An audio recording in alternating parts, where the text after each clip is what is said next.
c'est toute la question, et vous allez peut-être pouvoir nous répondre. Est-ce que la loi autorise ce type de prestation ? La loi ne l'interdit pas, et surtout la loi n'est pas en mesure de l'interdire. Donc oui, comme tout ce qui n'est pas interdit est permis, c'est autorisé. La question, c'est de savoir de quoi l'on parle.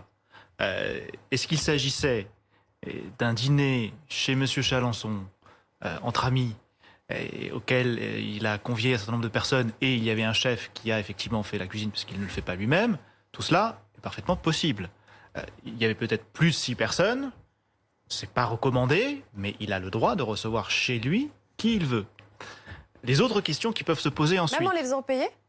Alors, voilà. Les autres questions qui peuvent se poser ensuite, c'est est-ce que il s'agissait d'une prestation et pas d'une invitation à dîner entre amis, auquel cas il s'agissait de les faire payer. Et là, on est dans un autre exercice. Il y a d'autres problèmes éventuels de légalité qui se posent. Est-ce qu'on a le droit de recevoir chez soi? Est-ce qu'on a les licences pour faire de la réception en faisant payer ce genre de prestations? Alors, il peut y avoir, est-ce que c'est simplement une participation aux frais, ce qu'on appelle les PAF, dans le jargon des jeunes qui vont en soirée? Il y a simplement une petite PAF, une participation aux frais. Je verse 5 € pour contribuer, on mange tous ensemble. C'était pas 5 € là. Est-ce que c'était de la rémunération pour gagner de l'argent? À ce moment-là, il y a effectivement un travail, un business qui est fait, une dimension économique. Et là, en effet, on rentre dans l'illégalité parce qu'on n'est plus dans une réception privée, mais dans une réception avec invitation, avec rémunération, avec travail.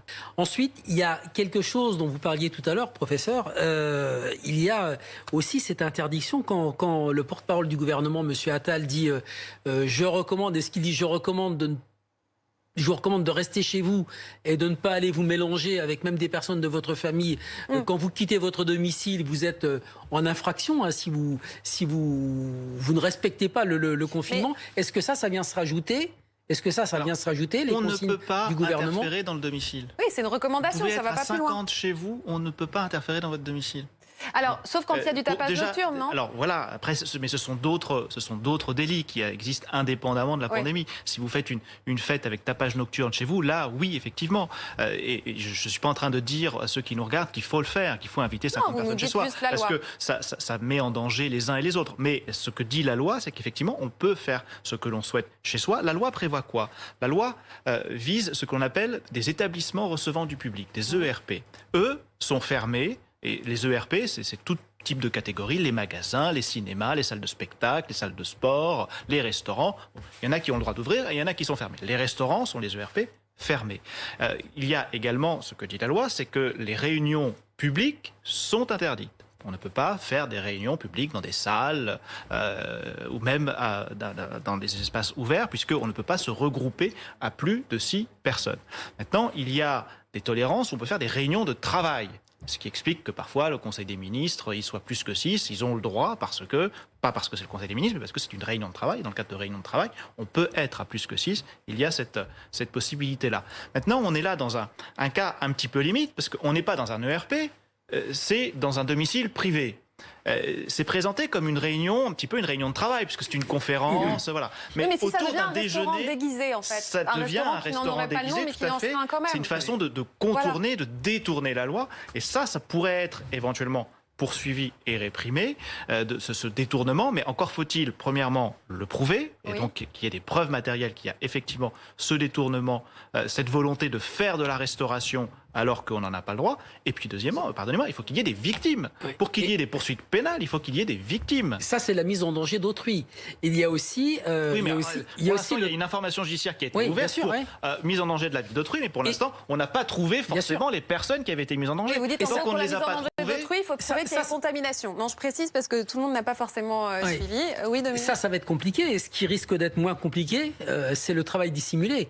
Oui, alors, mais ça, c'est encore une autre affaire. C'est encore une autre affaire. Mais le travail dissimulé avec la pandémie. Absolument.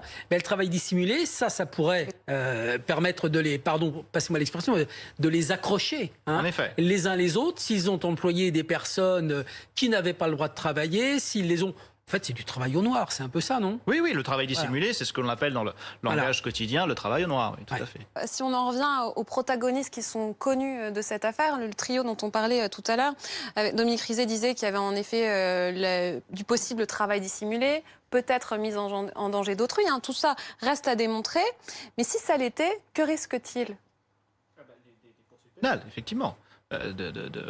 Alors pour le travail dissimulé, il y a des poursuites pénales. Pour la mise en danger, ça peut être des peines de prison, tout à fait. Alors je ne suis pas pénaliste, donc je n'ai pas une connaissance très exacte et très précise des peines encourues dans cette matière. Mais pour le travail dissimulé, y compris pour la mise en danger de la vie d'autrui, ce sont des peines qui sont passibles de prison. Il y a également une autre infraction qui, elle, est potentiellement liée à la pandémie, qui pourrait éventuellement voir le jour, c'est la fameuse violation du couvre-feu. C'est-à-dire que s'ils ont la preuve que les personnes sont arrivées après 19h et sont reparties avant 6h du matin, eh bien à ce moment-là, elles ont violé le couvre-feu. Voilà. Mais encore faut-il que tout cela soit prouvé et dûment prouvé. On ne fait pas du droit pénal sur la base de rumeurs. Et le travail que font les journalistes, et notamment la journaliste à la Libération, est très important parce qu'effectivement, M. Chalençon a dit qu'il dînait avec des ministres, laissant planer le doute comme quoi il y avait des ministres à ce genre de dîner. Si c'était plus qu'une rumeur, mais quelque chose qui est effectivement vérifié, ce serait grave pour la vie politique, pour le gouvernement, et le ministre aurait en tiré toutes les conséquences, vraisemblablement une démission. Mais si ce n'est qu'une rumeur, il faut absolument la démentir au plus vite pour que la transparence soit faite sur ces faits.